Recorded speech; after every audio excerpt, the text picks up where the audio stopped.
باوقار علماء ملت اسلامیہ، معزز سامعین، پردہ نشین خواتین، السلام علیکم ورحمۃ اللہ وبرکاتہ۔ الحمد للہ رب العالمین والعاقبۃ للمتقین، والصلاة والسلام علی اشرف الانبیاء والمرسلین وعلی آلہ واصحابہ اجمعین، اما بعد، اعوذ باللہ من الشیطان الرجیم، بسم اللہ الرحمن الرحیم، اعدلوا هو اقرب للتقوی، آمنت باللہ صدق اللہ العظیم، ان اللہ وملائکتہ یصلون علی النبی یا ایہا الذین آمنوا صلوا علیہ وسلموا تسلیما۔ اللهم صل على اللہم صلی علی سیدنا مولانا محمد معدن الجود والکرم وآلہ بارک وسلم، صلاة و سلام علیک یا رسول اللہ صلی اللہ تعالی علیہ وسلم۔ رئیس المحققین عمدۃ العارفین حضور شیخ الاسلام والمسلمین اپنے کلام میں ارشاد فرماتے ہیں، بجھ گئی عشق کی آگ اندھیر ہے، بجھ گئی عشق کی آگ اندھیر ہے، وہ حرارت گئی شرار رہ گیا، دعوت حسن عمل بے سود ہے، تھا جو عمل کا سہارا گیا، جس میں نہ پاس شریعت نہ خوف خدا، وہ رہا کیا رہا وہ گیا کیا گیا، جس میں نہ پاس شریعت نہ خوف خدا، وہ رہا کیا رہا وہ گیا کیا گیا، ایک تصویر تھی جو مٹا دی گئی، یہ غلط ہے کہ مسلمان مارا گیا، ایک تصویر تھی جو مٹا دی گئی، یہ غلط ہے کہ مسلمان مارا گیا۔ اور ڈاکٹر اقبال نے بہت ہی پہلے واضح الفاظ میں ارشاد فرمایا ہے، غلط روی سے منازل کے بعد بڑھتے ہیں، غلط روی سے منازل کے بعد بڑھتے ہیں، مسافروں روی سے کارواں بدل ڈالو، مسافروں روی سے کارواں بدل ڈالو، نہ سمجھو گے تو مٹ جاؤ گے یا ہندی مسلمانوں، نہ سمجھو گے تو مٹ جاؤ گے یا ہندی مسلمانوں، تمہاری داستاں تک نہ رہے گی داستانوں میں۔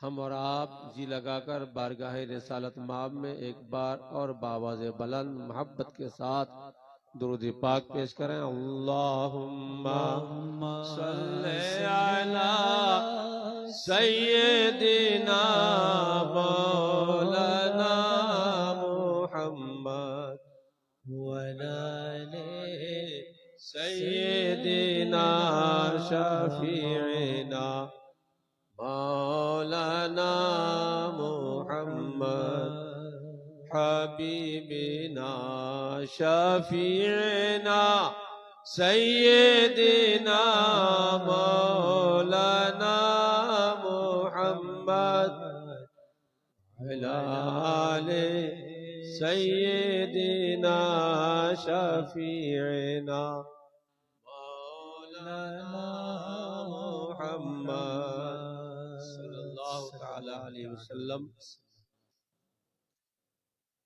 پورب ٹولہ جھاڑ باری کی سرزمین پہ آج مختار دو عالم کانفرنس کی دوسری رات ہے، جس میں باہر سے تشریف لائے ہوئے ایک سے ایک عمدہ خطیب اور نعت مصطفیٰ پیش کرنے کے لیے ایک سے ایک ماہر فنکار شاعر، جن کی خطابت اور کلام کو ہمیں اور آپ کو سننا ہے، جن کے نام پر آپ یہاں اکٹھا ہوئے ہیں، ان قریب وہ حضرات یکے بعد دیگر جلوہ افروز ہوں گے، اپنے بیانات سے، اپنے خطابات سے، اپنے کلام سے آپ کو محظوظ کریں گے انشاءاللہ۔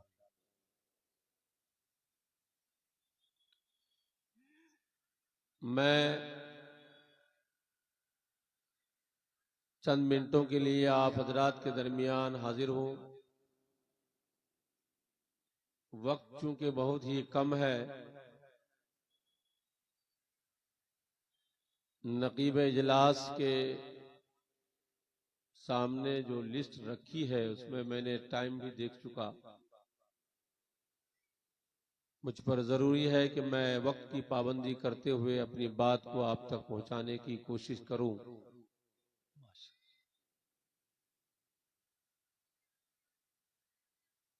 بات مختصر ہو، جامع ہو، کام کی ہو، وہ باتیں ہو جو آپ کی سمجھ میں اترے۔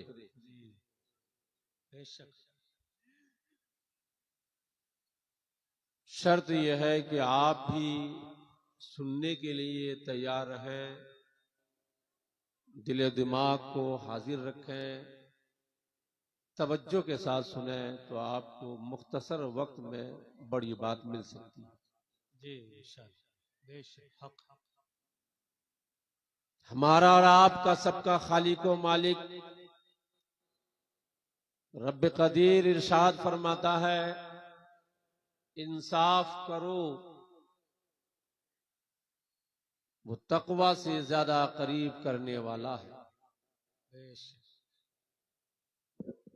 دوستو، انصاف لفظ جو ہمارے یہاں بولا جاتا ہے،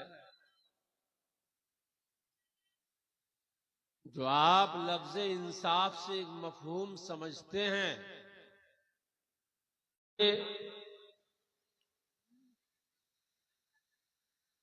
اخلاق محسنی میں ایک حکایت۔ آج ہمارے سماج میں بھائی بھائی میں جھگڑا ہوتا ہے، زمین جائیداد کی بات آتی ہے، ایک دوسرے کے حقوق کی بات آتی ہے، پنچ کی شکل میں لوگوں کو لے کے بیٹھتے ہیں اور اسے فیصلہ دیتے ہیں۔ اسی کا نام ہمارے یہاں انصاف اور انصاف کا نام دیا جاتا ہے۔ ایک گاؤں کا دوسرے گاؤں سے اختلاف ہوا، ایک بھائی کا دوسرے بھائی سے اختلاف ہوا، ایک انسان کا دوسرے انسان سے اختلاف ہوا، پنچ بیٹھے، اس میں پردھان ہیں، ممبر ہیں، مکھیا ہیں، ایم ایل اے ہیں، منسٹر ہیں، سبھاپتی ہیں، سبھادیپتی ہیں، جتنا بڑا میٹر اتنے ہی زیادہ دونیا۔ اور انصاف کرنے والے کا نام ہے دونیا۔ بولتے ہیں نا جی، جب بات میں کوئی اختلاف ہوتا ہے کہ زیادہ دنیا گیری کیوں کرتا ہے، یعنی جھگڑے کی جہاں شروعات ہے لفظ دنیا گیری سے، بہت زیادہ دنیا گیری کر رہا ہے۔ تو دنیا گیری، لفظ دنیا اسے کہتے ہیں جو انصاف کرتے ہیں، اور وہ گاؤں کا مزدور نہیں ہوگا، غریب آدمی نہیں ہوگا، پھٹے پرانے کپڑے والے نہیں ہوں گے، مدرسے کے مولوی بھی نہیں ہوں گے، مسجد کے امام کو بھی وہاں نہیں بلایا جائے گا، مفتی کو بھی نہیں بلایا جائے گا، وہاں بلایا جائے گا گاؤں کا ممبر کون ہے، پنچایت کا پردھان کون ہے، اس علاقے کا بڑا لیڈر کون ہے، اسے بلایا جائے گا اور اسے بلا کر فیصلہ دیا جاتا ہے۔ اسی فیصلے کا نام ہمارے یہاں بولتے ہیں انصاف۔ اخلاق محسنی میں ایک واقعہ ہے، میں عرض کر دوں، اگر کوئی پنچ کرنے والے ممبر، پردھان اور دوسرے پدوں پہ رہنے والے لوگ ہیں تو دھیان سے سن لیں۔ اخلاق محسنی میں ہے ایک شخص، ایک بزرگ، ایک ولی صفت، اپنی عمر میں 159 حج کیا تھا، کہیے سبحان اللہ۔ سبحان اللہ. اور 159 حج کرنے کا طریقہ کیا تھا؟ باوضو آپ حج کے لیے روانہ ہوئے اور ہر قدم پر 2 رکعت نفل نمازیں پڑھتے تھے، پھر دوسرا قدم آگے بڑھاتے تھے. ایک قدم آگے بڑھایا، 2 رکعت نفل ادا کیا، پھر آگے بڑھا، پھر نفل ادا کیا، پھر آگے بڑھا، پھر نفل ادا کیا. اب یہ مت سمجھنا کہ یہ ممکن ہے یا نہیں ہے. دوستو، اخلاق مصنی میں آج بھی یہ واقعہ موجود ہے. وہ شخص 159 حج کیا اپنے زمانے میں، اور جس بادشاہ کے حکومت میں جس کا وہ رعایا بنا ہوا تھا، جس کی رعیت میں تھا، اس بادشاہ کو حج ہی نصیب نہیں ہوا. بادشاہ نے چاہا کہ حج کیا جائے، حج کا پروگرام کیا، اور پھر جب گھر سے نکلنا چاہا تو اس سے پہلے قریب کا کوئی دوسرا ملک والا دشمن چہرہ دکھلایا، مقابلہ کے لیے اعلان کیا، چیلنج کیا. پھر ان کے وزراء نے کہا بادشاہ سلامت مت جائیے حج کو، اگر آپ حج کو جائیں گے دشمن حملہ کر دے گا، ملک چھین لے گا، ملک تباہ ہو جائے گا، برباد ہو جائے گا. حاصل کلام بادشاہ کو وزیروں نے روک دیا، مت جائیے. پھر کیسے حج ادا ہو؟ بادشاہ نے کہا حج ادا کیسے ہو، مجھ پر حج فرض ہے. وزیروں نے کہا کہ دیکھتے ہیں علاقے میں کوئی ایسا حاجی مل جائے جو کچھ رقم لے کر، قیمت لے کر اپنا حج آپ کو دے دے، اس کا ثواب، اور آپ اس کا ثواب قیمت دے کر کے اسے وصول لیں. اللہ اکبر. جب ڈھونڈا تو کسی نے بتایا فلاں علاقے میں ایک بزرگ ہے، 159 حج کیا ہے، اور اس کے حج کرنے کا طریقہ یہ ہے. جب وہاں پہنچا تو اس اللہ والے عبادت میں مصروف ہیں، گیا، انتظار پہ انتظار کیا. جب انہیں فرصت ملی کہا کہ بادشاہ نے بھیجا ہے، ایک حج چاہیے، ایک حج کا ثواب. آپ یہ بتائیے کہ دام کیا لیں گے، قیمت کیا لیں گے؟ دوستو، انصاف کرنے والوں، انصاف کا مطلب سمجھو اور انصاف کی اہمیت سمجھو. ہر انسان اس مفہوم کو سمجھ لے تو زندگی میں سدھار آئے گا، انقلاب آئے گا. عزیزان گرامی، جب پوچھا تو اس اللہ والے شخص نے کہا کیا قیمت دینا چاہتا ہے بادشاہ؟ کہا کہ ہاں قیمت دینا چاہتا ہے. تو مورخ لکھتے ہیں کہ اتنی قیمت مانگی، اتنی قیمت مانگی، اتنا دام مانگا کہ اس بادشاہ کے اس ملک جیسا 7 ملک کو بیچنے کے بعد بھی نہیں ہو پا رہا. سبحان. 7 ممالک کو بیچنے کے بعد بھی ایک حج کے ثواب کے برابر قیمت نہیں ہے. لوگ لوٹ گئے، آیا بادشاہ کے پاس، کہا کہ ایسی بات ہے، اتنا دام مانگا ہے، کیا کیا جائے؟ بادشاہ تو بادشاہ ہوتا ہے، ان کے پاس عقل ہوتی ہے، شعور ہوتا ہے. اللہ اکبر. اس نے کہا جاؤ اسی اللہ والے سے پوچھو، آخر آپ ہی بتائیے، یہ قیمت تو 7 ممالک بیچنے پر بھی نہیں ہے، کہاں سے لائے گا؟ آپ کوئی آسان طریقہ بتائیے جس سے آپ کے حج کا ثواب لیا جائے. اس اللہ والے نے بتایا کہ ایک صورت ہے، اب بہت آسان صورت ہے. وہ کیا؟ کہا کہ بادشاہ صاحب سے جا کے کہہ دیجئے کہ انصاف کے ساتھ اگر اس نے ملک چلایا ہے تو صرف 1 گھنٹہ ملک چلانے کا جو ثواب ہے وہ مجھے دے دے، اور میں 159 حج کا ثواب اسے دے دوں. سبحان اللہ. نعرہ تکبیر، نعرہ رسالت. مختار دو عالم کانفرنس حضرت علامہ مفتی غلام مدنی صاحب قبلہ زندہ باد، زندہ باد. 159 حج کا ثواب. آئے ہائے. جس حج کے سفر میں ایک ایک قدم پر 2 رکعت نفل نمازیں پڑھ کے حج کیا ہو، 159 حج کا ثواب دینے پر تیار. شرط یہ ہے کہ 1 گھنٹہ انصاف کے ساتھ اگر ملک چلایا ہے تو اس کا ثواب مجھے دے. واہ واہ، عمدہ پیغام. آپ سوچئے، انصاف کرنے والوں، انصاف کرنا کتنا آسان ہے اور کتنا مشکل ہے، آپ اندازہ لگائیے.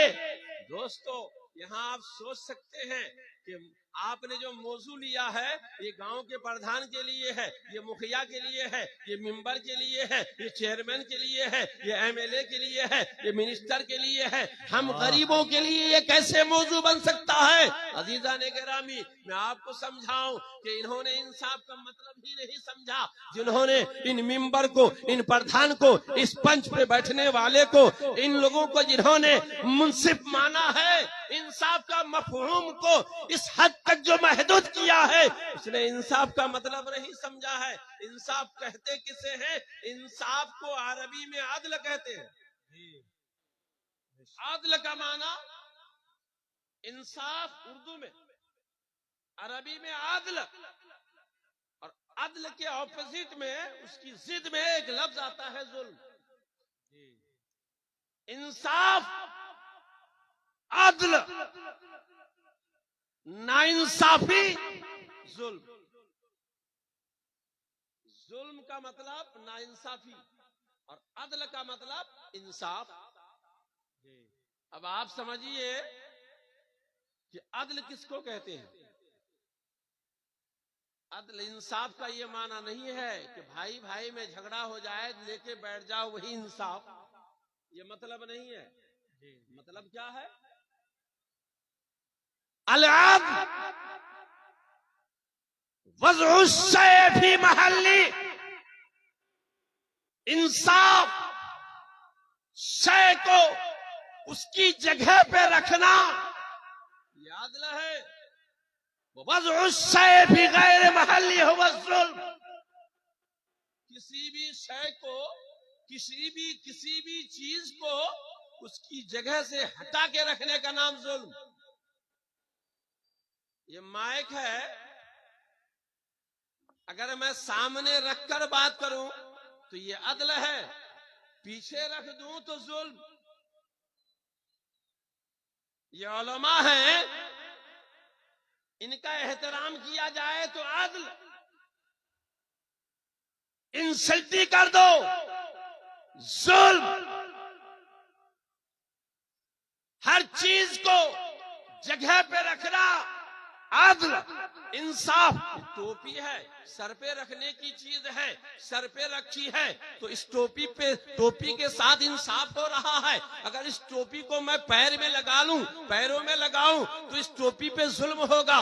جوتا چپل پیروں کے نیچے رکھنے کی چیز ہے، اگر اسے میں سر پہ رکھ لوں تو یہ جوتا چپل پہ ظلم ہے۔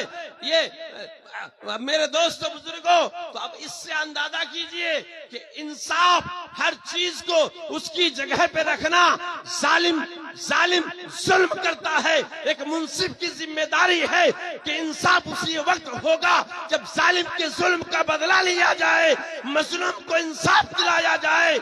حق والے کو حق دے دینے کا نام، حق والے کو حق دلانے کا نام انصاف ہے، اور اس کے خلاف کرنے کا نام ناانصافی ہے۔ یہ صرف بات ٹوپی اور جوتا چپل کی نہیں ہے، بات یہاں تک کہہ دوں کہ ماں باپ کی فرما برداری کرنا یہ عدل ہے، بڑوں کی باتوں کو ماننا یہ عدل ہے۔ مسلمان پر فرض ہے قرآن و حدیث کے مطابق عمل کرے، اگر عمل کر رہا ہے تو یہ عدل ہے، انصاف ہے۔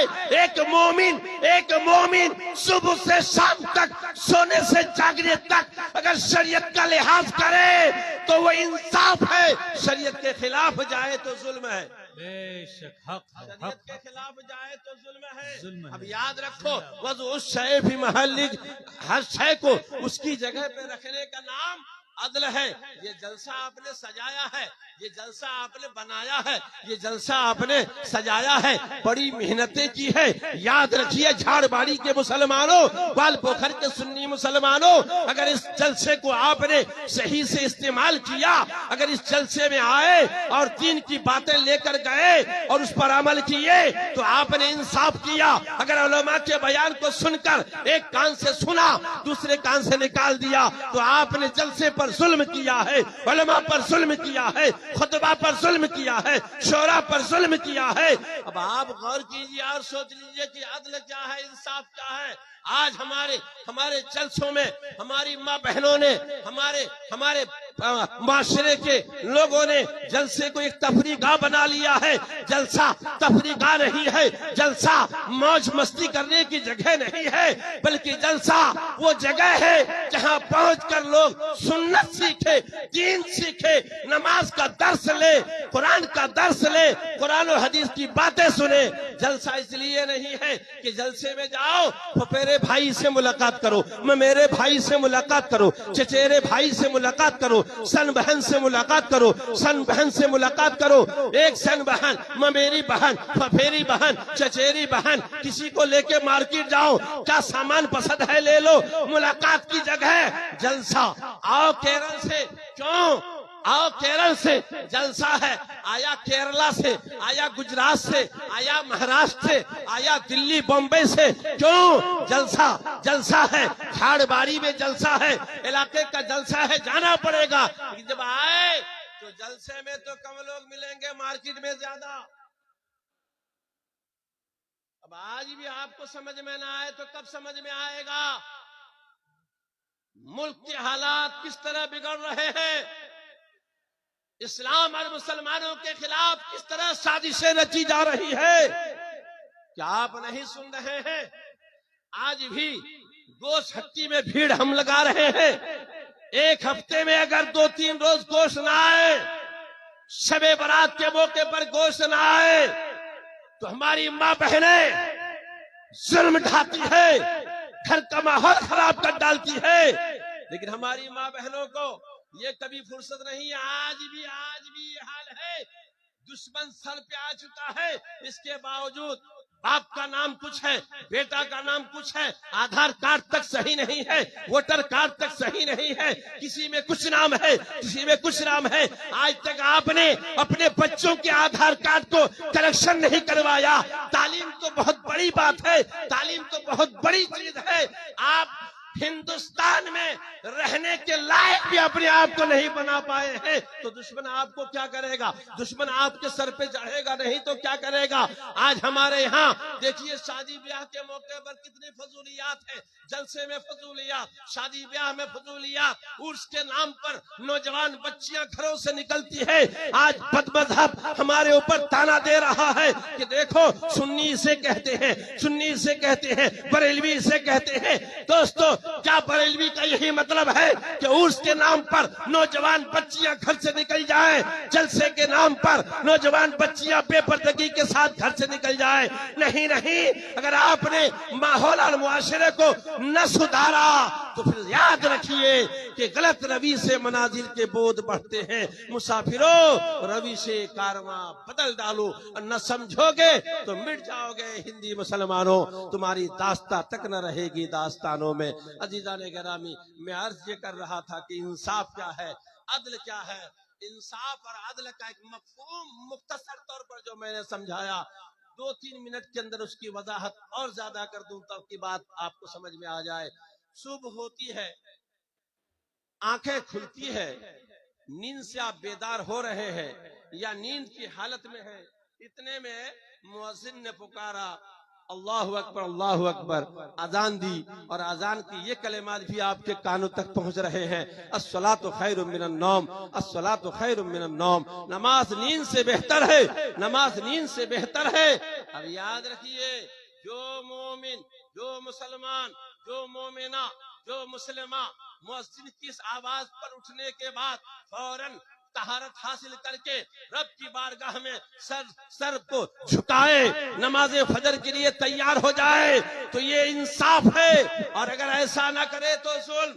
ظہر کا وقت ہوا، عصر کا وقت ہوا، مغرب کا وقت آیا، عشاء کا وقت آیا، اگر آپ نے ایسا کیا، اگر آپ نے شریعت پر عمل کیا، نماز کی پابند کی، مسجد کو آباد کیا، تو یاد رکھیے آپ انصاف والے ہیں. آپ اپنے آپ کے لیے انصاف کر رہے ہیں. آپ نظر کو غلط چیزوں کو دیکھ رہے ہیں، نظر سے غلط چیزوں کو دیکھ رہے ہیں، آنکھوں پہ ظلم ہو رہا ہے، ہاتھوں سے غلط کام کر رہے ہیں، ہاتھوں پہ ظلم ہو رہا ہے، پیروں سے غلط جگہ جا رہے ہیں، پیروں پہ ظلم ختم ہو رہا ہے۔ دوستو، ایک انسان خود سوچنے سے اس نتیجے تک پہنچ سکتا ہے کہ صبح سے شام تک وہ کتنا زیادہ کتنا ظلم کرتا ہے، کتنا انصاف کرتا ہے۔ ظلم انصاف کا تعلق صرف پنچ سے نہیں ہے، بھائی بھائی کے جھگڑے سے نہیں ہے، زمین جائیداد کے جھگڑے سے نہیں ہے، بلکہ انصاف اور ظلم کا تعلق ہر انسان کے ہر عضو سے، ہر انسان کے ہر عضو سے ہے، ہر انسان کے ہر حصے سے ہے۔ انسان ظلم کرنا چاہتا ہے یا عدل کرنا چاہتا ہے، یہ اس کے اختیار میں دنیا میں دیا گیا ہے۔ میرا رب ارشاد فرماتا ہے اعدلوا هو اقرب للتقوی، انصاف کرو، پرہیزگاری سے زیادہ قریب کرنے والا۔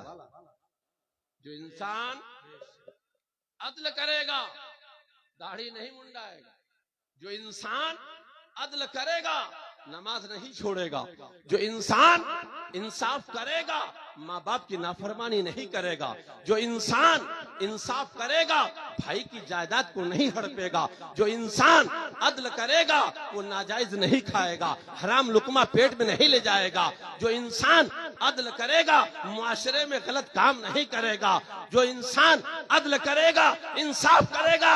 تو انصاف کے لیے ایک ہی راستہ ہے کہ سنت مصطفیٰ کو اپنا لو، سبحان اللہ، سنت مصطفیٰ کو اپنا لو۔ ہر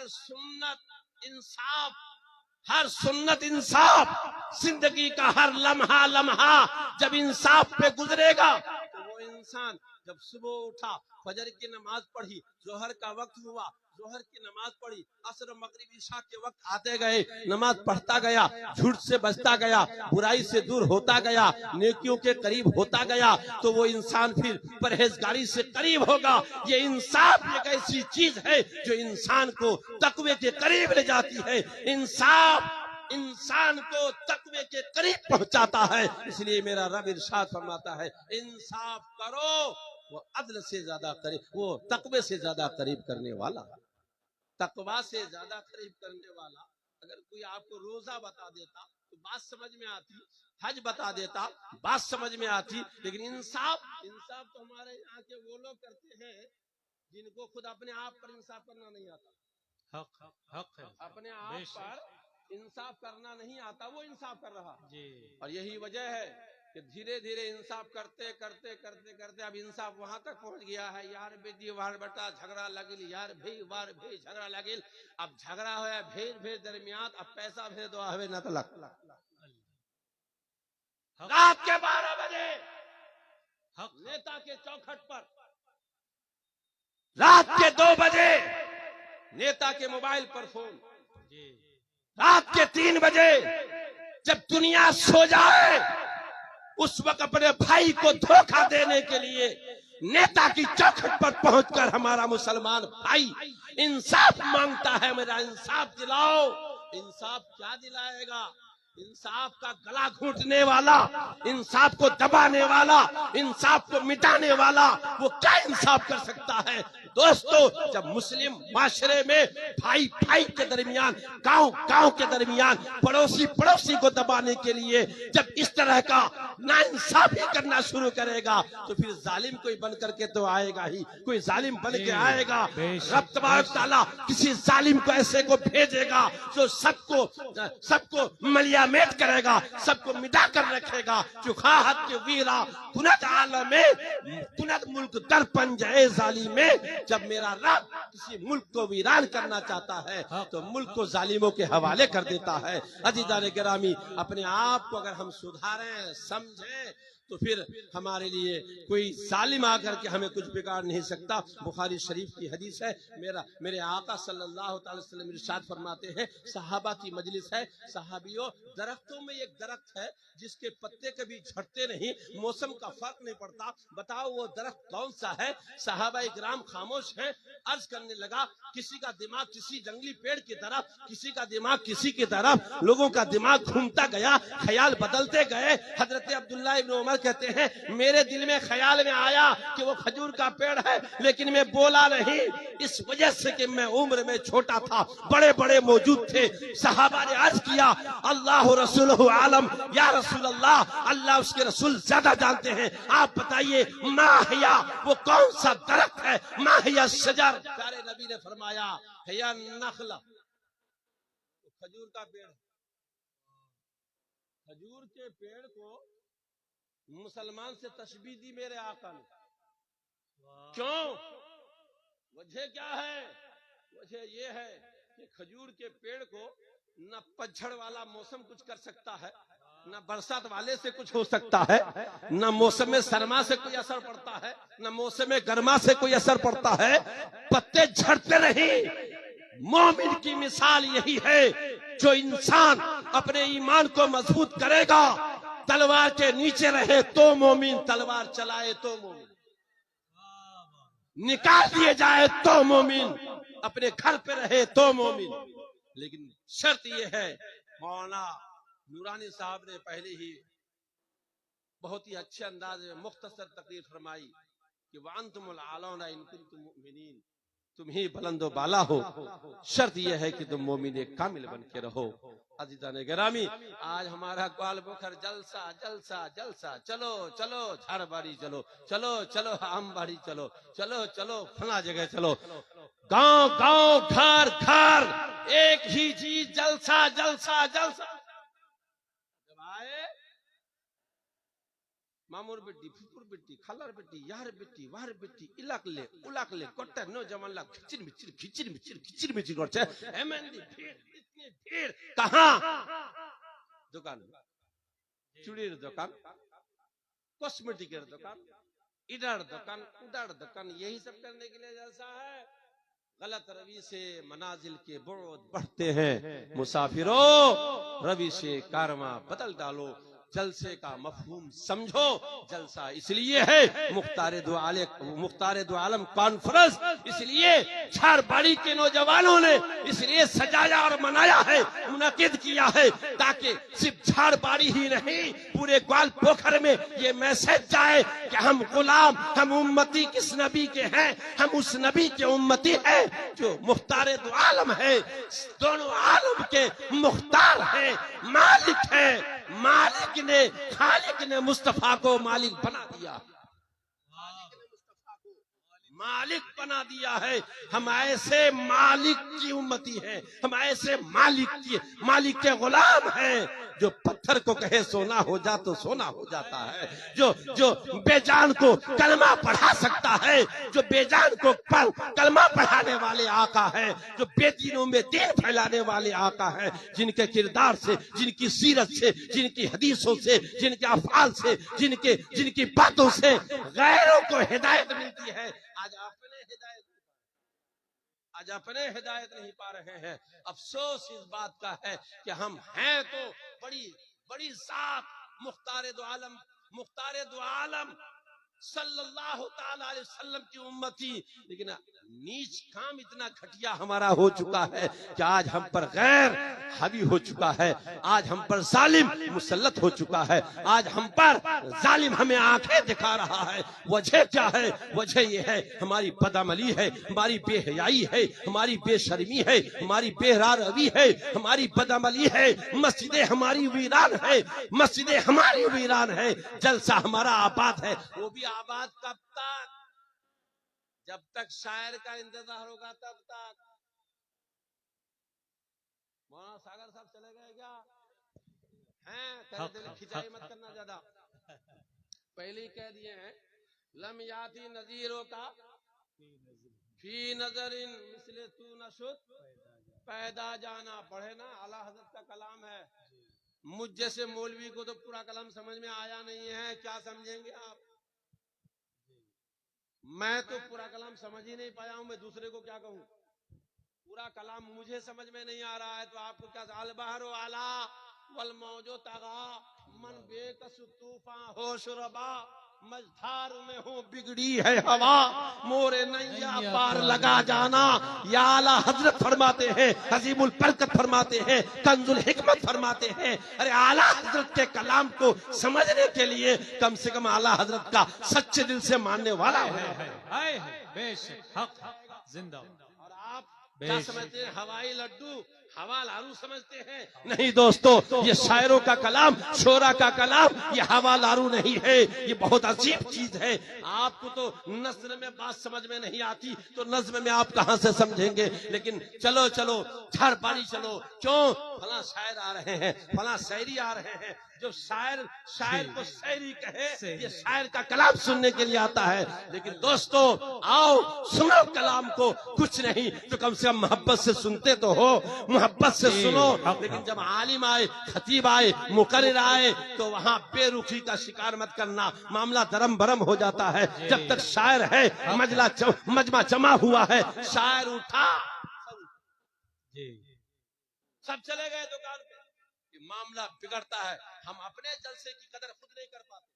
ایک سے ایک خطیب، جب خطیب کی بات، ان کی تقریر سننے کی بات آئے، شاعر کو پہلے پیش کر دو. شاعر کو پہلے پیش کیا، سن لیا، سارے نوجوان اٹھ کے چلے گئے مارکیٹ کی طرف، مارکیٹنگ کرنے کے لیے. پپیری بھائی، ممیری بہن، یہ بہن وہ بہن، یہ سب کو گھمانے کے لیے. دوستو اپنے روش کو بدلو، شاعر کا جلسوں کا مطلب سمجھو. اللہ تبارک تعالی ہمیں اور آپ کو سب کو سچے دل سے توبہ کر کے جلسے سے فائدہ لینے کی توفیق رفیق عطا فرمائے، جلسے کا مفہوم سمجھنے کی توفیق عطا فرمائے. اعدلوا هو اقرب للتقوی، انصاف کرو، وہ تقوی سے بہت زیادہ قریب کرنے والا. وما علینا الا البلاغ. السلام علیکم ورحمۃ اللہ وبرکاتہ.